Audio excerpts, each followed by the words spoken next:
She came through the heats earlier today, the second race of the day. Just to remind viewers that half of this field is compiled of athletes who came through heats and half is compiled of athletes who got byes. That's Olivia Podopolio of Cyprus, the Cypriot 100 and 200 meter champion. Ida Karstoft of Denmark, one of the seeded athletes, Danish record holder at 100 meters and 200 meters. She anchored Denmark to a national record at the World Championships just a few weeks ago. Karina Schwab of Germany, the reigning German 400 meters champion indoors and out, dropping down to 200 meters, at which she's very proficient, 22.51. Her season's best and her personal best. And a big roar will go up for every German athlete introduced tonight. Jamil Samuel, the European bronze medalist from 4 years ago in Berlin. And the 2021 European indoor 60 meters bronze. So she's quick over the first 60, and for a 200 meter runner, that's quite an asset on the bend that they have to run. Jodie Williams actually did the opposite. She's a 200 meter runner who went out to 400 meters at the European Indoor Championships last year, because there is no 200 meters in indoor running. And Jodie Williams won the bronze medal, just ahead of Phil Healy. And she was the European Championship silver medalist at 200 meters 8 years ago when she was 20. Leonie Pontet of Switzerland, the reigning Swiss indoor champion in lane 2. Another woman who came through the heats this morning, and this is Lisa Lilja of Sweden, 4-time Swedish champion, twice indoors, twice outdoors. And it's a little unfair, it seems, that the athletes who ran this morning in the heats get lanes 1 and 2 and lanes 7 and 8, and the athletes who get seated just breeze into the middle lanes where everybody wants to be. But that's the rules that they have made for these championships, and controversial as they are the rules that we are abiding by, and they're abiding by. But we've seen huge advantage, I think, in the sprint events that have been seeded for the athletes who are seeded. So the women's 200 meters, first semi-final. This could be quite open. Jamil Samuel would look to have the edge, perhaps over Karina Schwab and Jodie Williams. Arda Karstoff, possibly as well. 2 to go through. No. By right, and that's a false start. Yeah. And I wonder if that's a faulty start. Yeah, there was a movement by Samuel of Netherlands in the front in lane 4. But it's just interesting, this race, before we get some news from the technical officials. You know, we have athletes moving up in distance and athletes moving down.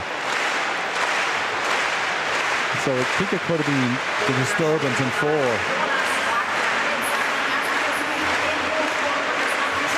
The faulty start.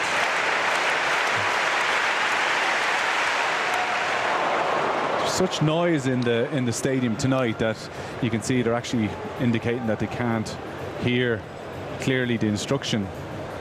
Yeah, another big crowd in tonight. Not quite a Tuesday size of crowd, which is about the 45,000 mark. We reckon somewhere between 30 and 35,000, because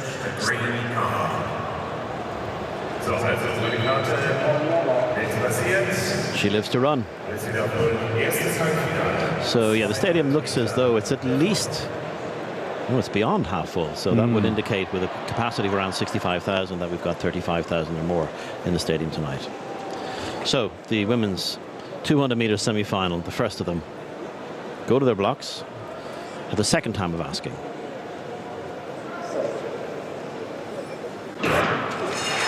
And away this time, and Jamil Samuel was away very quickly in lane 4, just outside her.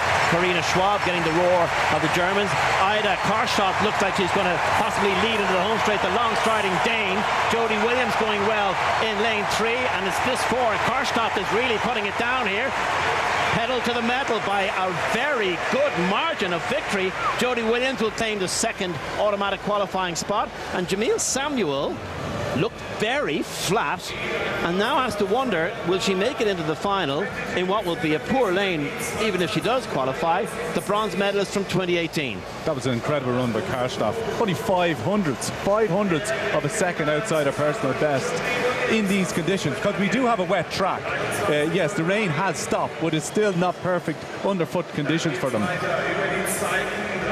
So Jodie Williams really has had a resurgence in her career, because she was a huge star when she won the bronze medal back in 2014 in Zurich. And she's claimed a place here in the final by right, having won a bronze medal at the European Indoor 400 meters, as Karstoff takes that victory very decisively. And you can see the element of the 400-meter running come into her strength. You know, she was pulling away from the 60 and 100-meter specialists that were in the field, like Samuels. And I would have thought Schwab of Germany would have given a better account for herself, as seeing that she's a top-class 400-meter runner moving down, but she seemed to be going backwards as the line approached. So the conditions are variable. There's a bit of rain in the air. The wind has got up several times to points where we thought it was almost a storm coming in, and then we've had it go all the way down to 0.0 for some races.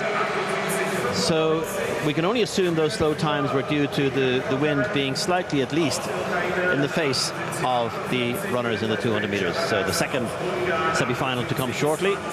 We're into the hammer final for the men. This is Bence Halas of Hungary, fifth at the recent World Championships. He sent it out 80 meters in Eugene, Oregon. Let's see how he can get on here in a slightly wet circle. They have done their best to dry it out for these hammer finalists. Halas has a PB which he set in Eugene, Oregon of 80.15. Yeah, and listen, we saw them in their preparation. Every one of the throwers got in and actually sort of rotated her feet around the circle to feel what the circle felt. But, you know, getting one on the board in 78.20 is a very respectable start. He'll be happy with that. Sees him move ahead of Nick Miller. Wojciech Nowicki, the defending champion, gold medalist in Tokyo. Poland, of course, so strong in this sport, with Paweł Fajdek also a world leader. But Nowicki, his first effort, sends it out. Oh, it's a good start for him. Yeah, you'd be happy with that. As a warmer-upper, that's not bad. As a warmer-upper, getting one on the board, and when one on the board is just slightly under 80 meters, looked in the region of 78 meters, you can see you wind up 4 rotations, left-sided thrower, and off he goes. And you know, they'd be very happy with that. 78 was what he threw in qualifying, and that looks to be in that sort of region. 78.95 confirmed to see Nowicki take the lead in the early stages. This is still first round efforts in the men's hammer. This is Mikhailo Kokan of Ukraine.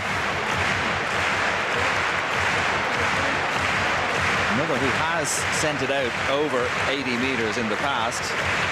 PB of 80.78. And the 7.26 kilos, 16-pound ball. It's not an easy thing to control in these conditions. As you can see, the rain is beginning to come back down. But again, I'm reaffirming, it's so important to get one on the board early on, because it means the pressure's off and you really take a risk going forward in rounds 2, 3 and 4. Oh, yeah, he looks well satisfied with that. 78.48, good start for Kokan, the Ukrainian.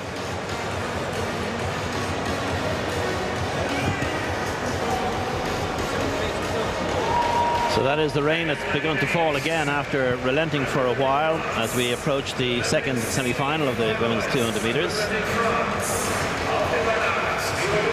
And this is the star here, and almost surprised to see her in action after she pulled up in the 100-meter final just a couple of days ago. So Jemima Joseph of France is out in lane 8. Alexander Burkhardt of Germany. 2 Olympics in 6 months for her. She was 5th in the relay in Tokyo, and she was a silver medalist in the Winter Olympics in the 2-woman bobsleigh in Beijing in 2022, this year, earlier. Dalia Kadari, the European under-23 champion. Very exciting new sprinting talent coming out of Italy. 22.64 her personal best. Just 21. Nikola Horoshka, another of the seeded athletes, and she goes in lane 5. Polish indoor champion. She was 4th in the 200 meters at the Oslo Diamond League meeting.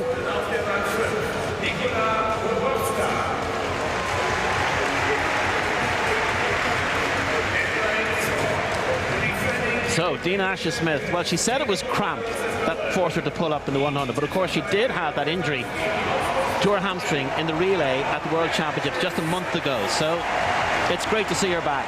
She's a real star, the defending champion, the world champion from 2019, and bronze in Eugene in the 200 just last month. And this is Lieke Klaver, one of two extremely talented Dutch athletes, the other being Femke Bol over 400 meters. And Femke Bol already the champion. And Lieke Klaver had a poor final at the 400, finishing in 6th place, but she was 4th in the World Championships, and here she is at 200. Artemis Milena Anastasiou of Greece, Greek champion indoors and out, goes in lane 2.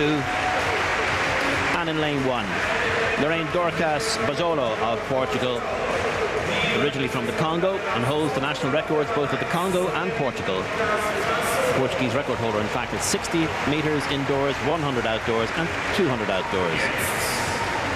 So this is the second semi-final. First two will go through by right, and two fastest non-automatic qualifiers from the 3 semis. Interesting to see Klaver starting after less than 24 hours since her 400 meters.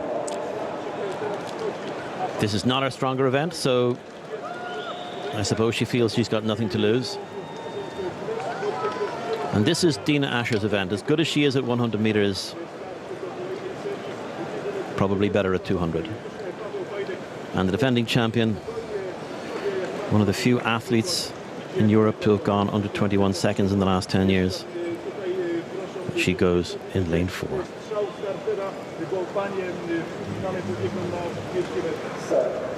Second semi-final of the 200 meters for women. And Asher-Smith showing no hamstring issues whatsoever in the way she bolted out of the blocks there, that's for sure. Alexander Burkhardt running very strongly, but Asher-Smith right into her stride, and she is pouring it on. And this is a display of fitness, exemplary display as she crosses the line. 22.53, and all questions answered about her state of fitness. Wow, that was impressive. Yeah, and as expected, Klaver, the 400-meter specialist, came down the home straight like a steam train to claim that second spot, which was very impressive. So, 22.92 for Klaver, 22.53 for Asher-Smith. Not super fast, but she eased off at the end. It was very clear from the bend that she ran, which was a storming bend, that she had it all under control, and there are no issues with that hamstring that we thought might be problematic.